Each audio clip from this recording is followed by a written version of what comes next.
The first ever staging of this tournament has caused great interest here, as only the winner of the World Championship will receive more prize money this season. It doesn't take long before丁俊暉is recognised. The bus journey gives the players a chance to catch up. Snooker has been a popular sport in China's third biggest city for many years. Tonight's destination is the famous Guangzhou Tower, where the reception is being held. The snooker fans are also making their way to the event.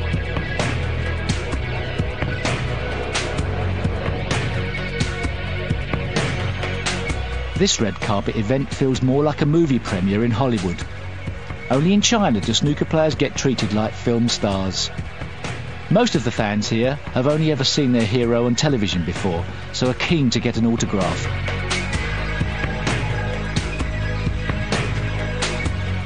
Soon it's time to officially launch the new tournament. After the introductory speeches have been made, the big moment arrives. With the ceremony over, Ding quickly becomes the centre of attention. Suddenly, it's a media scrum. In Asia, no other snooker player receives this level of attention.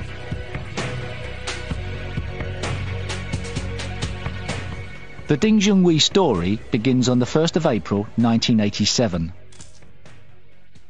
I'm born in China, Jiangsu Yixing, and growing up like in that city, and also I started play some pool at 8 years old. He went to junior school here. The school is very proud of its famous former pupil. Snooker is a very popular sport with the children and played in many schools in China. At the age of 12, Ding moved with his family to this city where many of China's top snooker players are based. My father owned a club when I was starting playing snooker, so after that maybe 1-2 years, and the club is shutting down, so with the money problems, and we moved to Dongguan, which is the second growing up place to improve my snooker lot place. And yeah, this is a big decide to move to keep going on with that my career, my snooker career. My father so big helps, because in that age my brain is like paper. It's nothing on that. so he have to help me to think about the balls, positions. Every day he look after me to make sure I play every shot is concentration, because you know that kids always like to play fun somebody's. When Ding and his parents moved to this city, they didn't have much money, and the help they received has always been really appreciated. The people is very kind. We don't have enough money to live in well, and they do a lot of helps for us. You know, the one that go clubs, you don't need to pay, and they provide some place to live in. We don't have to pay a lot like that things. It's time to make the short journey to the venue where the China Championship is being staged. Ding is really excited to be playing in this new tournament, given its proximity to Dongguan. It's the first time I played the big tournament here in Guangzhou. I live in here, this area, for about 7 years. When I was like 12, 13 years old, the snooker players all come here to play, because there are more tournaments here before. So I grew up here, and I think it's a good time to go back. Ding's first round opponent is another famous Asian player, Hong Kong's Marco Fu. Yes, it's a big event, and you know, me and Marco's always the most people watching it on that television, also on match in China. And tonight I play against Marco. I think he got a friend from Hong Kong. It's not far away from here. It's like 2 hours driving, and I have more friends here, so it's interesting. The security staff are waiting, and Ding's quickly escorted in. The practice room is where all the players head before a match. Everyone is keen to get a glimpse of the Chinese star. Even his opponent is keeping close watch.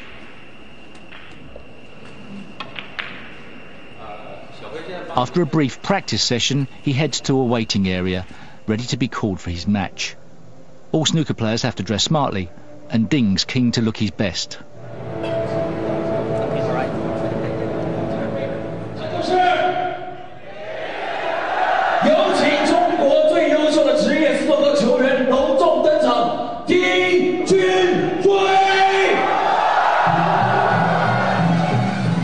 Snooker is a very popular television sport in China, where it's shown by the national state broadcaster. 210 million people watched the 2016 World Championship on CCTV5. He is so popular and so famous, so fans want him to win every game he played. So that's definitely something very heavy on his shoulder. So he has to face it. But I think generally Ding can deal with this. Ding tries not to put extra pressure on himself by thinking about the millions of people watching on TV. I play in life in that area. It's quite a few thousand people. That's why I think it's and also cameraman. I don't think about how many people watching it. The hardest part is after the match. Win is okay, but lose it's harder to learn how to make it well. In Europe, snooker's most popular star is Ronnie O'Sullivan. He also understands the pressure of always being expected to win. You have to get your head around it, you know, you have to accept it, that's the situation I'm in. You have to embrace that kind of expectation level. It either sits comfortably with you or it affects your performance. And, you know, I don't know, you know, I think you have to be quite a strong character. I think you have to have quite big shoulders and you have to be quite thick-skinned and not allow things to get to you. Ding's fans don't get to see him win. It's Marco Fu that progresses to the next round. Defeat can be hard to take. I'm still learning. This is hard part to learn, because when you win, you forget everything, because only happiness with you. But when you lose, it's everything's bad things, bad tables, bad fans, and bad balls, and nothing good. Sometimes I can't control very well myself after got beaten by somebody, but sometimes it's okay. Every player has to speak to the media after a match, win or lose. In the past, Ding has found it hard to deal with defeat, but the mental side of the game is something he's been working on with a former world champion who is now a leading coach. Everything a player will go through out there mentally, I would have been through that myself. One of the reasons I wanted to coach meant the mental side. It's because as a player I never had a coach to talk to, so when they're down I try and keep a little bit more in touch with them. He knows everybody lose the match, he's not happy, don't want to talk. He can talk to me next day or few days or when I call him. So it's, you know, when I talk to him, he tell me the right things will be happened, or something already happened, and he tell me how to make accept with that. And also when you accept that things, you learn from that. With Ding, I think he was very, very willing to learn, you know, both his technique and the mental side. He's never happy with his game. He's like all the top players, they're always pushing for some more. Ding's talent was obvious from a young age. He was invited to practice in England by Keith Warren when he was just 15 years old. Warren and his business partner Gary Baldry managed players from Asia and around the world. First time I'm coming, I'm scared to leave home away that far by just myself. When I first stay here, I don't talk much. I don't talk much with Keith and Gary. I don't talk much anybody else. It's only the way I'm going to say I'm happy standing nearby the table. Keith and Gary have enjoyed a long association with Ding, who is based at the academy they now run in Sheffield. He came over when he was 15 to practice with Peter Ebdon for about 6 weeks, 2002, and he beat Peter for 6 weeks every day, and then Peter went on and won the World Championships. The first time I practiced with Ding Junhui, I found Keith that evening and I said, Keith, this lad is really, really special. I'm thinking, where is this lad came from? But it was his maturity as much as anything, which really impressed me. I was thinking, I've never seen a 15-year-old like this before. In 2003, aged 16, Ding turned professional. He moved to Wellingborough in England, where his new management team ran an academy. But those early years weren't easy. It was tough. I mean, he couldn't do anything. Not just speak the language or cook. He literally couldn't do anything for himself. I think he'd had everything done for him in China. I don't talk phone with my family as much. This is every day I play, practice after practice. I going home to stay myself, just sitting like that, and for maybe 1 or 2 hours, I'm just looking the floors, the TV. Nothing to say. Just sitting down there, then it's like a dead man, you know. And it's so boring, so boring. Ding is now one of the richest snooker players in the world. But back then, his focus was very simple. He had to keep his place on the main tour and earn a living. I feel the real pressure is coming. The first few years, be pro. I know I have to earn some money to living well first, and also my family. I need to help my family, my father, my mom. I want their living well. So it's not about the first round and second round. I want to win the tournament, but it's difficult. So I know I need to work more harder, and also I need to grow, improve quick, because it's only in that time it's only 1 year, 1 year to stay in the tour. It's 96 players, so I feel pressure. Ding's breakthrough year was 2005. He beat Stephen Hendry to win the China Open in Beijing. There was also success in England when he won the UK Championship. You might recognise the player he beat. Victory at the 2011 Masters tournament in London was another early career highlight. Only the world's top 16 players were invited to play, and the final featured 2 players from Asia for the first time. I play good. I play great to beat Marco. I play him quite a lot of times. I know Marco is one he played very good. He's the tough player to beat. I think for 2 Asians getting to the final means a lot to the fans back home, and they a lot of the fans really interested in the match, and they tune in to watch, and they stay up late to watch the whole match, and it was really good for snooker. Around 70 million people play cue sports in China each week, including 8-ball and 9-ball pool, and the best young snooker players come to live and practice at the National Academy. Since 2005, Ding's continued success in winning tournaments has inspired millions of Chinese children to play the game. Before they have a lot of snooker fans, but it's nobody can win the tournament. So year by year, the snooker fans live in that sport. So they're doing something else, and then then after 2005, I win it. The TV shows more snookers.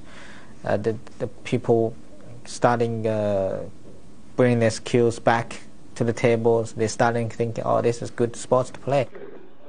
There are 30 pupils here ranging in age from 6 to 22 years old. They practice from Monday to Saturday each week from 9 a.m. till 5:30 p.m. Someday they can be a professional player and even be as good as Ding. They know there are a lot of efforts they have to pay, a lot of time and a lot of energy they have to pay. They have to prepare for that day. Every day begins with a warm-up. The youngsters work with top-class coaches. Cutting-edge computer technology is also used to help them improve. The food here is really good too. Mobile phones are kept locked away until lunchtime to make sure there are no distractions.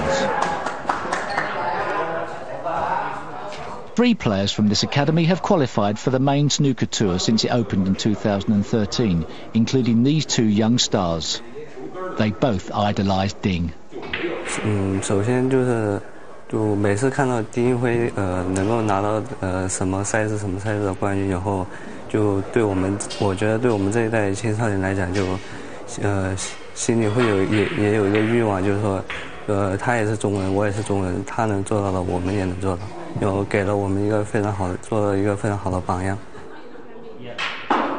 Ding is pleased to see this new generation of Chinese players coming through and happy to give them the benefit of his experience.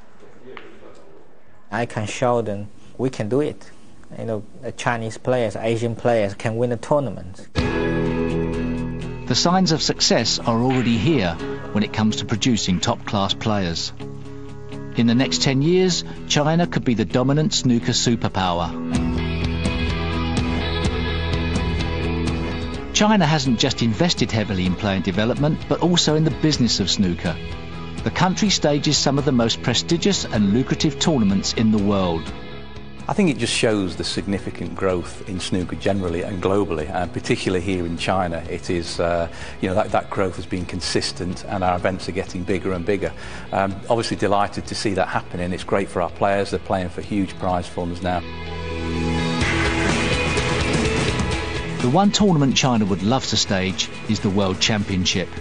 It's been held in Sheffield since 1977, and the city has a deal to keep it there until 2027. But in the future, could the tournament ever move abroad? You can never say never. Myself, I'm passionate about it staying in Sheffield because that's what I remember and the game starts. Realistically, can we say it's going to be there in 50 years' time? I have no idea. But what we would say is it's a rather clever commercial twist to say no. Because the message is you can't buy history, but you can create your own. So go and do it. And I think the Chinese are doing that. The snooker club I used to practice at has been in business for over 80 years. It's a popular place which anyone can afford to visit. But if you want to see what the world's most exclusive billiards club looks like, you have to come here. The top level of membership is around $125,000 a year. There are 7 expensively furnished VIP rooms for the members to use. It's certainly a luxurious way to relax. China's passion for snooker also extends abroad. Ding receives great support from the Chinese students studying in the UK, like these from Cardiff University. Even when he loses a match, like he did here, he'll make time to meet his fans. I'm so proud to be here, and I'm so proud of, as I'm a student and I have a chance to come to here, and I can be a part of here to cheer him up, and yeah, I was so excited. Another way Ding engages with his fans is through social media. He has nearly 5 million followers on the Chinese site Weibo. Sometimes I want to show what I did, funny things. Some, before the tournament, after the tournament, what I think. I can share the thinking with snooker fans. The dream of every snooker player is to win the World Championship. Sheffield's Crucible Theatre will always be a special place for me, as I won the trophy here 6 times. Sheffield is a city Ding knows well. He's lived here for the past 10 years. It's very nice to be like here. That's why I like to spend half time in UK, half time in China. You know, sometimes I want to back to normal life, and then I can come here to stay here and be a normal person. In China, it's impossible for him to walk down the street without being recognised. But here, it's a different story. Well, almost a different story. Hello. Hi. Best of luck. Thank you. In 2016, the Chinese star made history. He became the first player from Asia to play in the final of the World Championship. The final didn't start well though, and his opponent Mark Selby built an early lead. It's quite a bad start. Feel a bit precious. After 6-0, I started thinking maybe I lose the big score. It's like 18 or 2 or 3, something like that. Ding wouldn't give up. He kept fighting and started to play well. Unfortunately for him, Selby was too good and won his second world title. Being a champion isn't just about talent and hard work. It's also about having the belief that you can be the best in the world. In the end, last match in the final, it's not about the pressures. It's nothing near that. It's only the faith you can win or you can't. The finals, I learned a lot. It's if you go to the last match stages, you got to believe yourself you can win. That's all you need to do.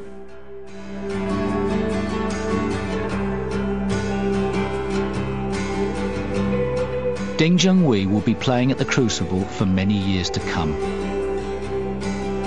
and certainly has the talent to become a multiple world champion.